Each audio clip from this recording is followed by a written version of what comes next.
আসসালামু আলাইকুম। রান্না করতে আসলাম। তো আজকে রান্না করব, এখানে মিশালি গুঁড়া মাছ আছে।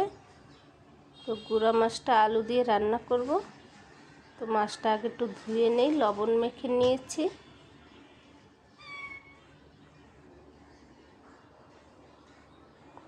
মাছের এমনভাবে আমি ধুই যেন মাছ একদম কাটা বের হয়ে যায়। মাছ ভালো করে পরিষ্কার না করলে কেমন যেন একটা গন্ধ আসে। তো টমেটো, কাঁচামরিচ, পেঁয়াজ, রসুন একসাথে কেটে নিয়েছি। তো রসুনটা দেব না, বাটা রসুন দেবো মাছের সাথে। তো কড়াইটা বসাই দিলাম, তেল দিয়ে দিলাম, পেঁয়াজ কুচি দিয়ে দিলাম, কাঁচামরিচ একটু হালকা করে ভেজে নেব পেঁয়াজ আর কাঁচামরিচটা। একটু পানি দিয়ে দিলাম মশলাটা কষাবার জন্য।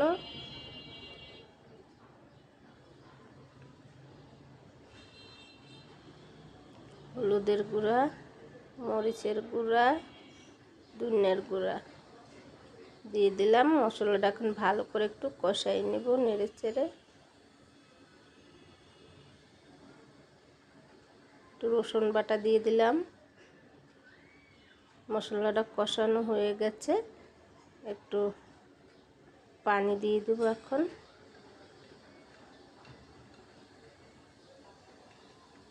দিয়ে দিলাম টমেটো, তারপরে দিব গুঁড়া মাছ আর আলু একসাথে মিশিয়ে রেখেছি, এটা দিয়ে দিলাম।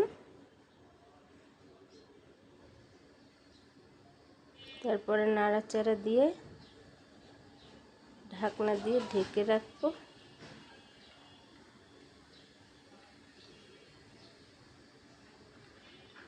গরমে এই গুঁড়া মাছ মানে ছোটো মাছ খেতেই ভালো লাগে।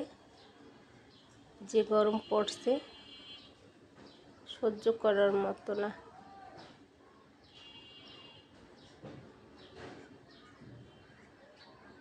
তো ঢাকনাটা দিয়ে রাখলাম। তো ঢাকনাটা আবার তুলে নিলাম। মাছটা বলক এসেছে, একটু নাড়াচাড়া দিয়ে দিলাম।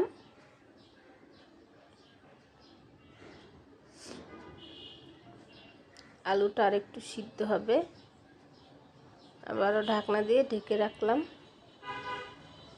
ঢাকনাটা উঠিয়ে নিলাম, আবার একটু নাড়াচাড়া দিয়ে দিব।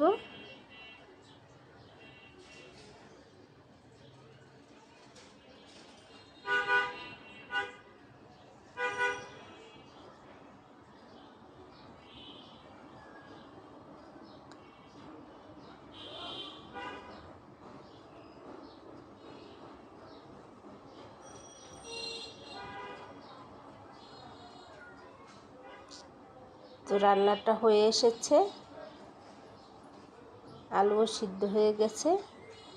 একটু মাখা মাখা রাখবো, একদম পোড়া পোড়া করবো না, একটু মাখা মাখা রাখবো।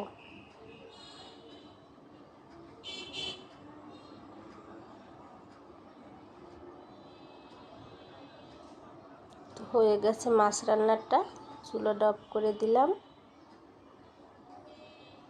তো একটু বাটিতে তুলে নিব।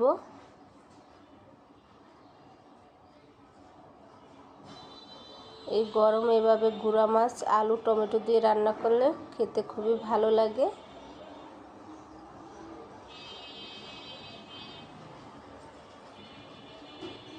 গরম গরম ভাতের সাথে খাওয়া হবে।